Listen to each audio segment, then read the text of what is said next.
Aku berubah, sungguh ku berubah. Waktuku serahkan semua yang ku kasihi.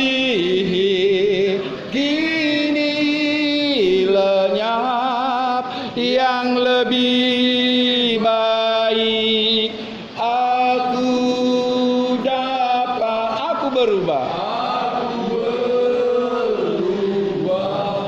Sungguh ku berubah. Waktuku serahkan semua. Kita nyanyikan sekali lagi dengan hikmat, dengan sungguh-sungguh, tanda saudara sudah berubah saat ini. Aku berubah. Sungguh ku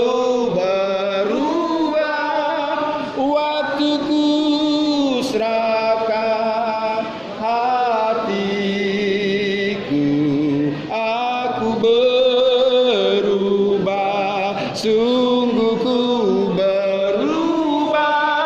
Waktuku serahkan semua yang ku kasihi. Kini lenyap yang lebih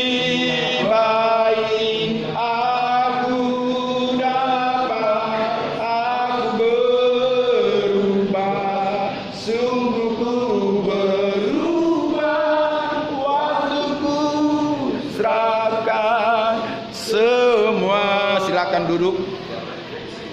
Luar biasa apa yang sudah disampaikan hambanya Pendeta Samuel Hutapea. Demikian sesi kedua tadi oleh hambanya Pendeta Hendrik Nababan. Kini giliran saya yang terakhir, yang ketiga, Pendeta Misionaris Evangelis Daniel Pardede. Saya mau katakan sedikit demi sedikit, saya tambahkan apa yang sudah disampaikan hamba-hamba Tuhan. Dari sesi yang pertama, nampak ini pendeta tidak berteologi ya kepada saudara, tidak berbicara ilmu-ilmu ketuhanan. Sangat simpel, di mana saudara itu yang dibutuhkan dalam penjara. Kalau berteologi ya, itu nanti saudara kalau masuk STT, Sekolah Tinggi Teologi.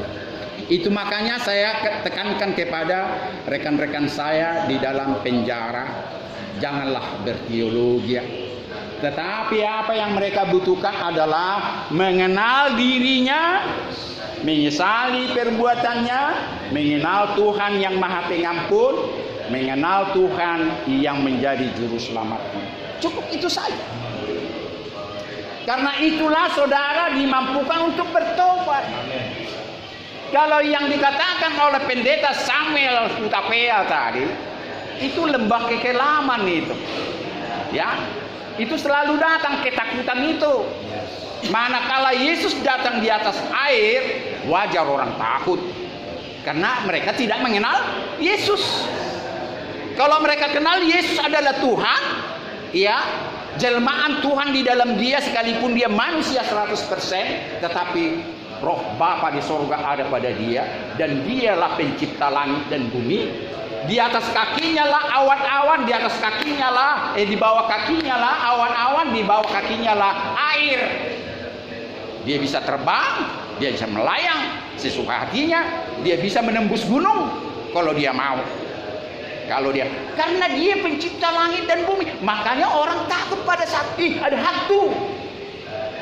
Jadi inilah lembah kekelaman yang dikatakan pemazmur dalam Mazmur 23. Sekalipun aku berjalan dalam lembah kekelaman, aku tidak takut bahaya. Ini kalau saudara sudah menerima dia sebagai Tuhan dan Juru Selamatmu. Orang-orang nelayan dulu belum menerima dia, makanya mereka takut. Tetapi saya percaya orang yang sudah menerima dia sebagai Tuhan dan Juru Selamatnya, dia tidak akan mengatakan hantu tidak lagi. Tapi akhir daripada cerita itu, tahu enggak, ini masuk dalam sesi kedua tadi sudah disinggung. Mereka mau mengikut Yesus. Itu keputusan. Perlu keputusan. Tanpa keputusan saudara tidak akan bisa mengenal dia. Padahal mereka itu nelayan-nelayan yang biasa, katakanlah mabuk-mabuk, biasa itu minum tua dan sebagainya. Katakanlah tukang becak. Karena itu saya nggak merendahkan tukang becak. Maaf kalau saya merendahkan, tidak. Tetapi itulah masyarakat yang paling miskin, yang tidak bisa lepas merokok, mabuk-mabuk, bahas togel dan sebagainya. Itu sudah kodrat mereka, tapi tidak semua ya, saya tidak katakan tidak semua. Pada umumnya masyarakat paling bawah lah pemain judi, penyalur narkoba, karena mau cepat kaya. Padahal mereka walaupun dalam dembaki kelaman, kalau Pak Pendeta Hendrik Nababan tadi hanya percaya dan menyerahkan diri saja. Tahu nggak cerita yang disampaikan oleh Pak Pendeta Samuel tadi? Itu kisahnya pada akhirnya, siapa kalian mau mengikut aku? Kalau mereka tidak mau mengikut dia, mereka tidak jadi murid-murid Yesus. Amin. Bisa jadi murid Yesus. Jadi murid-murid Yesus pada dasarnya orang-orang jahat. Sama saudara dan saya, kesaksian dari Pak Samuel dan Pak Hendrik. Orang-orang boleh katakan orang nomor 1 jahatnya, termasuk di narkoba. Kalau nggak salah dulu manajernya Borussia. Saya kenal betul. Jadi saya tahu, saya sudah di Medan waktu itu, waktu terbakar. Ya, termasuk adik saya Joni Pardede, Ari King. Tiap hari. Bukan Pak.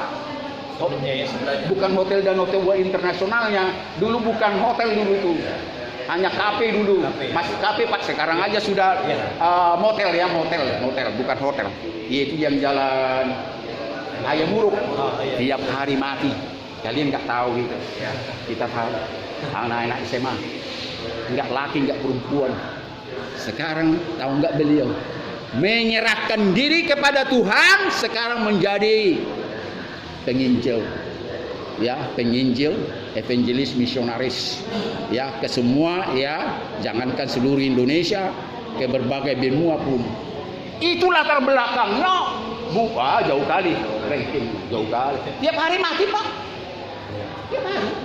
Sekarang jadi motel Danau Toba itu, bukan hotel sekarang. Kalau dulu di situlah gudang orang mengantar nyawa. Termasuk yang di sebelah hotel itu, di mana Pak itu yang terbakar? Yang paling dekat jalan ini? Iya, itu tadi.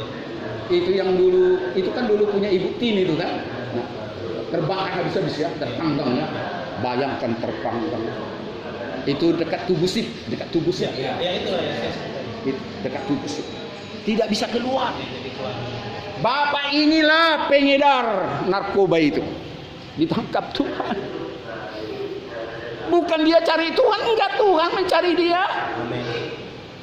Iya, Tuhan yang menangkap nelayan-nelayan cerita Pak Hutapea tadi.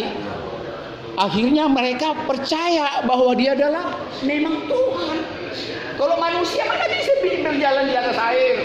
Sekalipun wujudnya manusia, itu adalah jelmaan dia.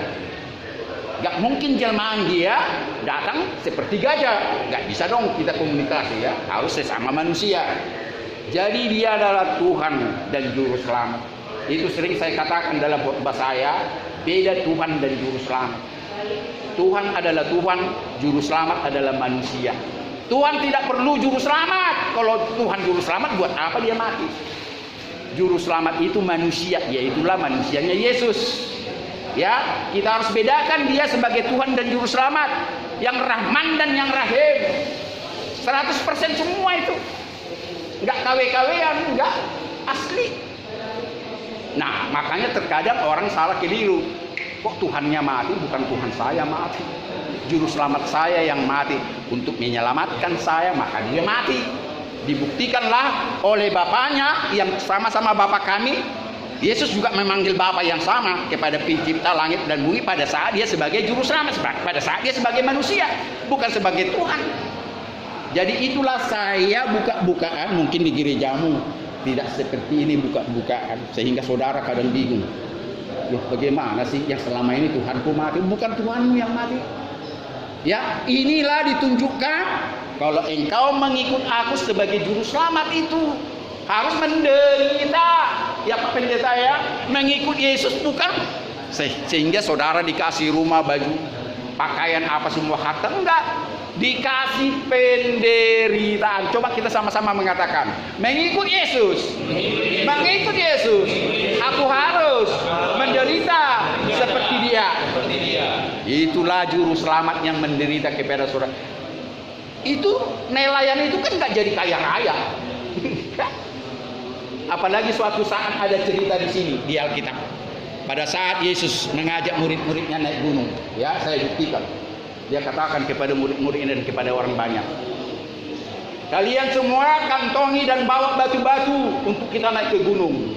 Mereka pakai otak, buat apa bawa batu ke gunung? Bukankah banyak batu di sana? Tahu tidak? Yang hatinya picik, memang pintar dia. Nanti aja ambil batu di sana. Kan begitu ya Pak Pendeta? Orang kan banyak batu di gunung sana. Ya bukan hanya di bawah saja. Kan di bawah memang setia, di bawahnya kecil aja udahlah. Tapi yang banyak, yang besar di bawahnya. Apa kata gunungnya, apa kata Tuhan? Di bawah yang besar. Pada saat di atas, batu-batu itu masih dipegang semua orang yang ikut. Dia sudah ke puncak gunung ini. Lalu orang-orang bertanya, Guru, Rabbi, ini sudah jauh malam, makan di mana kita? Sudah terlalu jauh turun ke bawah beli makanan. Tenang anakku. Bukankah saya sudah menyuruh kalian membawa batu-batu waktu kita naik ke gunung? Iya guru, tapi bagaimana kita makan? Keluarkanlah batu-batu yang saudara bawa itu. Dikeluarkanlah. Ini guru, ada yang besar sampai di pundaknya gini. Ya, sudah pegang. Berdoa dia. Bapak jadikan batu-batu yang mereka bawa dari bawah jadi roti. Jadi roti. Yang bawa segini ya itulah makanannya. Tepuk tangan dulu buat tuh. Itulah sesi pertama. Jangan pernah mengeluh pada saat saudara menderita. Ya, sekalipun takut, saudara akan disertai. Apa dikatakan di situ? Sekalipun aku berjalan dalam lembah kekelaman, aku tidak pernah takut bahaya lagi sebab Tuhan beserta aku. Kalau Tuhan sudah besertamu, apa yang saudara takut? Ya kan? Aku miskin, uangku tidak. Jangan keliru kawan. Kaya pun si Sambo menderita. Amin. Sambo itu kawan saya satu grup WA itu dalam penginjilan. Ya, begitu ditetapkan dia tersangka, keluar dia. Dulu memang dia hamba Tuhan juga walaupun polisi. Banyak polisi hamba Tuhan. Bahkan pendeta sudah ditabalkan. Banyak itu. Sampai sekarang ya. Tentara juga ditabalkan jadi pendeta. Tetapi itulah karena yang saudaraku bilang, karena takhta, uang dan wanita. Jatuhlah dia. Jadi saya mau katakan, saya tambah apa yang saya lengkapi, apa yang disampaikan. Kalau saudara berjalan dalam kelembah kekelaman, pada saat saudara datang takut, hanya berseru saja, Tuhan, aku berjalan dalam lembah kekelaman, sertailah aku sehingga aku tidak. Cukup. Ya. Jadi jangan pernah mencari kekayaan dunia ini, belum tentu membuat hatimu suka dan sukacita. Saya di tabungan saya sekarang ini biar saudara tahu, nggak sampai 200.000, nggak sampai di ATM saya. Tapi saya masih mampu keluar kota berhari-hari. Bayangkan naik sepeda motor lagi kita rutung 300 km. Bayangkan, mustahil kan? Bisa saudara tidak percaya? Tidak usah saya buktikan. Di ATM saya nggak sampai 200.000 karena saya ambil terakhir 300.000 untuk bensin saya. Dan minggu depan saya balik lagi ke Dolok Sanggul. Kalau saudara bisa buka YouTube saya, ada di sini. Ya, itu. Tapi saya merasa kaya. Saya merasa kaya. Betul kata Yesus pada saat dia diuji oleh iblis, ya, pada saat dia berpuasa 40 hari 40 malam, bukankah engkau anak tunggal bapamu? Jadikanlah batu-batu yang ada di kakimu. Karena aku tahu engkau bisa melakukan itu. Biar kau makan, engkau sudah puasa 40 hari 40. Apa kata Yesus? Ingat? Apa kata Yesus? Manusia hidup bukan hanya dengan roti saja, tetapi setiap firman yang keluar dari mulutmu. Amin. Saya enggak berteologi lu. Pening saudara kalau saya berteologi. Khotbah-khotbah saya sederhana saya untuk saudara mengenal dirimu, mengenal kelakuanmu, mengenal siapa Tuhan. Itu saja khotbah-khotbah saya. Kalau saya berteologi, lantuk saudara. Amin. Termasuk hamba-hamba Tuhan itu. Tidak usah berteologi kepada orang-orang yang tidak butuh teologi. Nanti kalau saudara rindu masuk STT, ya. Bukan saya tidak bisa masuk STT. Tidak perlu saya STT. Tidak perlu doktor teologi. Bahkan kalau nggak salah saya pernah bilang sama saudara, saya pernah dosen ya untuk calon doktor di sekolah tinggi teologi. Baik. Saya sendiri bukan sarjana teologi ya. Saya mengajar calon doktor teologi. Aneh, tapi amin atau amin? Amin. Tepuk tangan dulu buat Tuhan. Jadi karena itu tidak usah saudara pendidikan teologi sekalipun bagus. Yang paling penting seperti apa yang sudah disampaikan Pendeta Hendrik, serahkan dirimu. Amin. Percaya. Amin. Karena dia yang memprosesmu. Amin. Dia yang mengukirmu. Amin. Dia yang membentukmu. Amin. Menjadi boleh setia sama dia. Dan boleh saudara nanti menerima penabalan sesuai dengan Matius 28 ayat 18, 19, 20. Kepadaku telah diberikan segala kuasa di sorga. Karena itu pergilah. Jadikanlah semua murid. Semua bangsa muridku. Baptislah mereka dalam nama Bapa, Anak dan Roh Kudus. Ajarlah mereka seperti apa yang sudah kuperintahkan kepadamu. Itu yang saya terima 3 kali. 3 kali saya menerima itu. Ya, saya tidak perlu doktor teologi. Amin. Saya tidak perlu doktor teologi ya kalau sebentar 800 ayat. Ini. Kalaupun saya sombong karena Tuhan saya bikin sombong. Siapa yang sanggup 800 ayat di sini tanpa membaca? 10 ayat? Ada 10 ayat? Tidak, jujur ya. Tetapi saudara bisa melebihi saya kalau saudara menyerahkan diri kepada Tuhan. Tepuk tangan dulu sama Tuhan.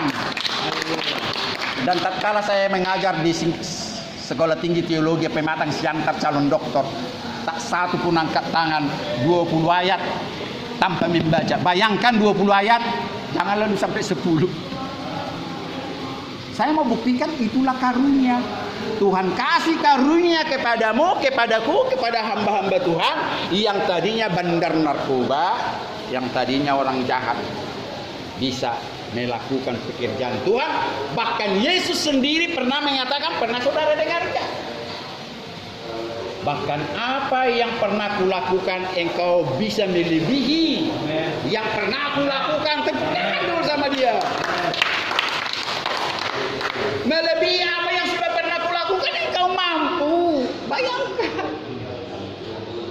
Saya pernah nggak mengatakan kepada saudara, setiap orang yang mati di dalam Tuhan dan hidup di dalam Tuhan, pada saat dia datang kedua kalinya, menyongsong dia di awan-awan, dan pada akhirnya menghakimi orang yang hidup dan yang mati. Saya pernah nggak mengatakan kepada saudara, siapa penghakiman itu? Siapa hakim itu? Kebanyakan orang bilang pencipta langit dan bumi. Oh, penghakiman sudah diserahkan kepada juru selamat. Penghakiman sudah diserahkan kepada manusia yang sudah mati 3 hari dibangkitkan. Tidak perlu lagi Tuhan menjadi hakim untuk ke surga, ke neraka atau ke surga. Siapa itu? Manusia itu? Yesus Kristus, Yeshua HaMashiach, Jesus Christ namanya, bersama saudara dan saya yang mati di dalam dia. Amin. Amin. Amin. Jadi saudara bisa menjadi hakim untuk orang nanti ke surga atau ke neraka. Maka itu sudah disinggung tadi. Kalau tidak salah Pak Pendeta Hendrik, saudara berharga di mata Tuhan. Saudara mutiara. Belum selesai. Belum kawan. Kalau Pak Pendeta tadi ditangkap umur 36, 26, 27. Saya 18 tahun. Kelas 2 SMA saya ditangkap. Saya tinggal dekat stasiun Sewampu. Orang-orang nakal di sini. Bapak ini kenal dekat di sini. Secara rasio hal yang nggak mungkin. Daerah saya daerah nakal. Dan saya pergi ke Stadion Teladan sendiri, sekalipun bapak saya sintua. Dan gereja saya bukan mengutus saya. Dan itu bukan konsep gereja saya untuk dipanggil Tuhan. Saya harus masuk sekolah di Tarutung baru bisa hamba Tuhan. Tetapi konsep Tuhan, siapapun saudara bisa ditangkap kalau saudara mau. Ya. Tetapi setelah murid-muridnya itu melihat mujizat Tuhan terlebih dahulu, ini permulaan kepada mereka. Terbukti dia mampu berjalan di atas air. Tetapi kalau engkau mau selamat, ikutlah aku. Ada juga yang tidak mau ikut. Ya Pak Pendeta ya. Enggak semua. Tetapi yang mengikut dia memang harus menderita. Itulah saya katakan kepadamu kawan, kalaupun saudara mengambil keputusan mengikut dia, jangan terus bayangkan usahamu terus berkembang. Ya, bahkan mungkin saudara tinggalkan itu usahamu. Ya, tak peduli saudara makan dan minum. Banyak dokter, banyak pengacara, banyak pegawai negeri. Bahkan siapa itu yang di Jawa sana yang masuk Katolik, yang bekerja di pesawat terbang, saya pernah dengar seorang Katolik menjadi biarawati. Saya pernah baca di YouTube, ya, dia otaknya luar biasa bekerja di pesawat terbang, ya, perusahaan itu ditinggalkan itu jadi biarawati Katolik. Saya tidak mau tahu dan Tuhan tidak mau tahu gereja mana gerejamu. Bukan Katolik yang menyelamatkanmu, bukan karismatik yang menyelamatkanmu, bukan Protestan, Lutheran dan apa semua. Yang menyelamatkanmu adalah dirimu sendiri yang dengan Yesus yang ada di dalam hatimu. Kembali kepadamu, keputusanmu apa. Jadi luar biasa firman Tuhan yang disampaikan sekarang ini. Ingatlah, kalau saya tidak salah ingat pernah saya katakan kepadamu, pertama Petrus 4 ayat 2, pergunakanlah hari-hari sisa hari-harimu. Jangan lagi untuk happy-happy, jangan lagi mencari kesenangan dunia, tetapi untuk memuliakan Tuhan. Bahkan ayat-ayat yang di situ juga mengatakan, ingat pada saat saudara melangkah, iblis sudah menunggu di pintu gerbang. Dia sudah mengaum-ngaum bagaikan singa untuk menerkammu. Jadi Yesus tidak perlu menunggu saudara di depan pintu. Hanya iblislah yang di luar rumahmu. Sedangkan Yesus di mana? Yesus di mana? Di dalam rumahmu. Iblis di luar rumahmu menunggu. Yesus dan iblis tidak bersama-sama. Yaitu di dalam hatimu, di dalam rumahmu Yesus. Tetapi begitu engkau keluar dari rumah, dia sudah menunggu mengaum-ngaum. Ya, sekalipun Yesus ada di dalam rumahmu 24 jam dan di dalam hatimu, jangan pernah lupa iblis menunggu engkau keluar. Kapan engkau diterkam? Ya, itulah termasuk sama kami. Jadi tidak perlu kami sombong kalau kami sudah khotbah di sana sini. Selalu setiap langkah kami, iblis menunggu kami kapan jatuh. Ya, ada satu pendeta sekarang ini sedang terkenal bicarakan masalah aibnya, ya, dan termasuk Abraham yang penginjil Amerika, ya, Abraham juga begitu, ya, si Abraham, ya, termasuk itu bisa saja tergelincir, tetapi Tuhan marah, sudah karena Tuhan Maha Pengampun. Apalagi dia seorang hamba Tuhan, tidak perlu. Apalagi hamba Tuhan juga mencaci hamba Tuhan yang lain. Bertobat kalian itu semua pendeta-pendeta yang menghasut, pendeta GL. Ya, saya katakan dari penjara ini, bertobat. Ya, jangan saudara menghakimi. Sekalipun salah pendeta GL yang dulu, saudara tahu nggak Tuhan sudah mengampuni atau tidak? Jangan urusi diri orang, urusi dirimu. Ya, banyak pendeta-pendeta menghasut dia, ya. Ya, mengadili dia, jangan, biarkan. Itu bukan urusanmu, kawan. Nanti kau bisa menjadi hakimnya pendeta GL kalau kau bisa mati di dalam Tuhan. Bukan langkah pertama menentukan, tetapi langkah terakhir. Jadi inilah saudara, ini bukan yang terakhir bagimu. Sekalipun langkah pertama engkau di penjara, banyak orang-orang bahkan hamba Tuhan bisa Anda lalui. Bukan orang-orang yang terdahulu yang diselamatkan, yang terkemudian pun duluan bisa. Itu sudah kata firman Tuhan, jadi bukan perkataan saya. Jadi alangkah baiknya dan eloknya apa yang sudah disampaikan oleh hambanya tadi. Ya, kita bangkit berdiri. Ikuti perkataan saya sebagai kita mengakhiri ibadah kita ini. Saya mau ambil dalam dari Mazmur 23. Tuhan adalah gembalaku, takkan kekurangan aku. Ia membaringkan aku di padang yang berumput hijau. Ia membimbing aku ke air yang tenang. Ia menyegarkan jiwaku. Ia menuntun aku ke jalan yang benar oleh karena namanya. Ia menuntun aku ke jalan yang benar oleh karena namanya. Sekalipun aku berjalan dalam lembah kekelaman, aku tidak pernah takut bahaya lagi. Sebab Tuhan besertaku. Gadamu dan tongkatmu, itulah yang menghibur aku. Engkau memberikan hidangan makanan bagiku sehari-hari, bahkan di hadapan lawan-lawanku. Engkau mengurapi aku dengan minyak yang baik. Biarlah aku selalu melimpah, sehingga aku sanggup mengatakan kebajikan dan kemurahan belakang mengikutiku sepanjang umurku, dan aku akan diam di rumah Tuhan sepanjang masa.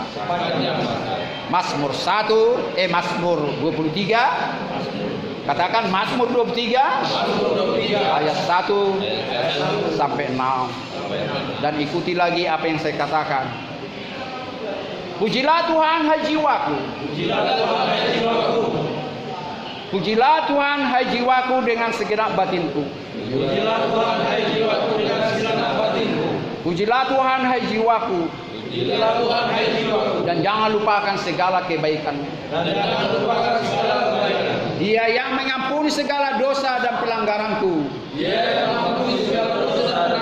Yang menyembuhkan segala penyakitku. Dan yang membebaskan aku dari lubang kubur. Dan yang memberikan aku mahkota kasih setianya. Dan katakan lagi begini, dialah yang memuaskan hasratku dengan kebaikan. Sehingga masa mudaku sampai masa tuaku tetap baru seperti pada burung raja wali. Renungkan itu dalam Mazmur 103, ya, itu ada 22 ayat. Renungkan nanti habis ibadah ini, habiskan sampai 22 ayat. Dan ayat yang di dalamnya ada dikatakan begini, ayat 19, ya, Tuhan telah ikuti saya, Tuhan telah menegakkan kerajaannya di sorga dan di bumi. Tuhan berkuasa atas segala sesuatu. Ini saudara ingat bahwa Tuhan berkuasa atas segala sesuatu. Itulah yang berkuasa atas keadaanmu sekarang ini, ya, segala keadaanmu sekarang ini, yang letih lelah, yang ketakutan, yang malu, cemas, bimbang, ragu. Saudara, saya percaya jika menyerahkan diri kepada Dia, saudara akan dibuat kakimu tidak gemetar. Engkau akan bisa berdiri tegak, tidak capek-capeknya. Engkau akan semangat seperti tadi ditantang saudara dalam nama Yesus. Setelah season 1 dan 2 tadi, saudara katakan apa? Semakin besar pengharapan saya, semakin saya percaya, semakin saya kuat, semakin saya semangat. Inilah saudara camkan bahwa di dalam Mazmur 103 ayat 19, dia sudah menegakkan kerajaannya dan dia sanggup melakukan segala perkara. Jadi perkara saudara di penjara, dia akan memberikan jawaban. Sekalipun nanti saudara akan menjalani hukumanmu, tetapi jangan pernah takut bahaya lagi, dan jangan pernah takut dikucilkan, dan jangan pernah malu, karena ini bukan langkah terakhir, ini masih langkah-langkah permulaan. Langkah terakhir nanti seperti Paulus bersaksi, aku sudah mendekati garis finish, aku sudah melihat gerbangnya, aku sudah melihat kemuliaannya, maka segala sesuatu akan kudapatkan. Saudara ingat bagaimana dikatakan, yang dahulu kuanggap menguntungkan, sekarang kuanggap rugi. Dan dulu kuanggap mahkota kekayaan, sekarang menjadi sampah bagiku. Setelah dia bertobat, setelah dia meninggalkan segala perbuatannya, setelah dia membakar gereja, mengusir orang-orang Kristen, tetapi sekarang dia bertobat menjadi rasul. Itu semua karena kasih karunia Tuhan. Dia menangkap Saulus menjadi Paulus. Kalau Saulus bisa ditangkap menjadi Paulus, saudara juga bisa ditangkap. Dan katakan seperti yang saya katakan, Tuhan Yesus, kalau Saulus engkau tangkap, Tuhan juga bisa menangkap. Menjadi manusia baru. Untuk boleh menjadi pengikutmu. Aku mau Tuhan, tumpangan para pendeta ini, tumpangan tangan para pendeta ini, kuduskan dan sempurnakanlah. Engkau mengurapi aku lewat hamba-hambanya yang mendoakanku saat ini menjadi manusia baru. Aku mau meninggalkan Tuhan, manusia lama, menjadi manusia baru. Terimalah aku menjadi murid-Mu yang setia, mengikut Engkau. Aku harus menderita di dunia ini. Aku akan mengampuni orang yang bersalah kepadaku, agar Tuhan mengampuni segala kesalahanku. Tanpa aku mengampuni orang bersalah kepadaku, mustahil Tuhan mengampuni kesalahanku. Karena itu Bapa, Tuhan Yesus, Yeshua Masiah, Jesus Christ, kalau ada dosa-dosaku yang belum kuakui kepadamu, yang belum kuminta pengampunan daripadamu, biarlah saat ini Tuhan, mampukanlah aku mengingat dosa-dosaku yang masih kupendam, agar aku bisa mengaku dosa kepadamu dan minta pengampunan kepadamu. Tetapi Tuhan, aku sadar ini tidak akan bisa berlangsung, tidak akan bisa terjadi pengampunan dosa kepadaku daripadamu tanpa aku mengampuni orang yang berdosa kepadaku. Ingatlah orang-orang yang engkau simpan kesalahannya selama ini. Ingat wajahnya, ingat namanya. Ingat wajahnya dan ingat namanya. Saat ini Tuhan membuka hatimu untuk mengingat mereka. Jika engkau mau terampuni dosamu, saudara harus mengampuni orang yang bersalah. Entah itu orang tuamu, entah itu anak-anakmu, saudara-saudaramu, tetanggamu, dan semua-semuanya. Mampukanlah tumpangan tangan daripada pendeta-pendeta ini, hamba-hamba Tuhan ini, untuk menjamah mereka, sehingga mereka mengingat dosa-dosa yang mereka simpan, dendam mereka yang selama ini terjadi. Mereka mampu mengampuni kesalahan orang lain.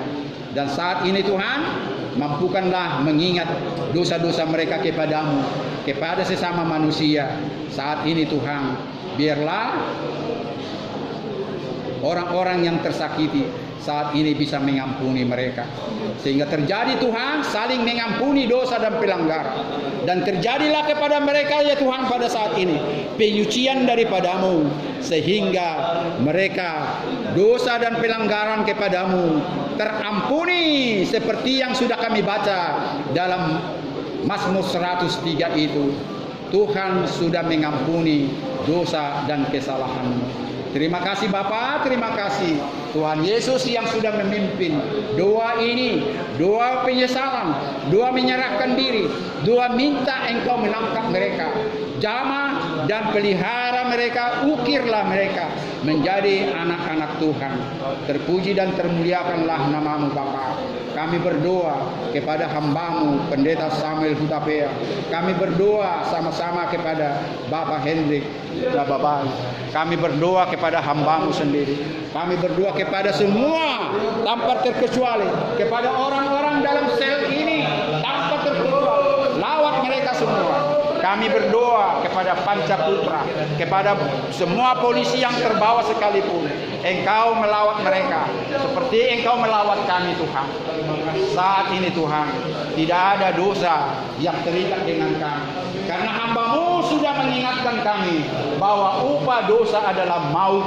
Karena itu maut sudah lepas daripada kami. Terpujilah namamu Bapa, terpujilah namamu ya Juru Selamat kami. Saat ini kami mau menerima berkat yang sama yang pernah Engkau turunkan kepada hamba-Mu Abraham, Ishak dan Yakub. Berkat yang sama yang pernah Engkau turunkan kepada hamba-Mu Musa tatkala memimpin bangsa Israel keluar dari tanah Mesir. Berkat itu Tuhan, kami mohon Engkau curahkan kepada kami saat ini. Berkat itu Tuhan, kami mau curahkan kepada seluruh keluarga kami, kepada orang-orang di sel ini, kepada Panca Putra dan semua polisi-polisi, kepada bangsa dan Indonesia ini semuanya. Tercurahlah berkat itu Tuhan.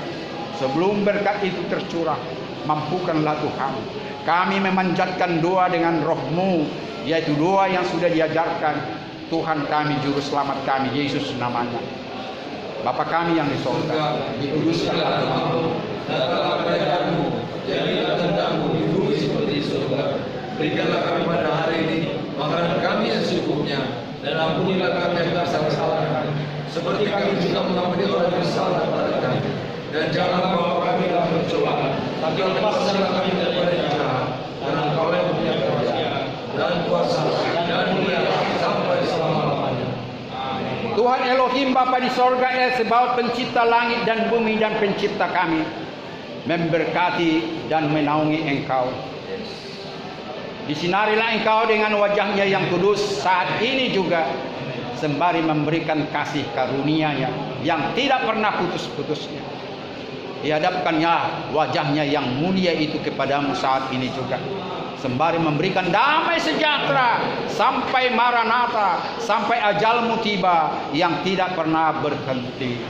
Terpuji dan termuliakanlah namamu.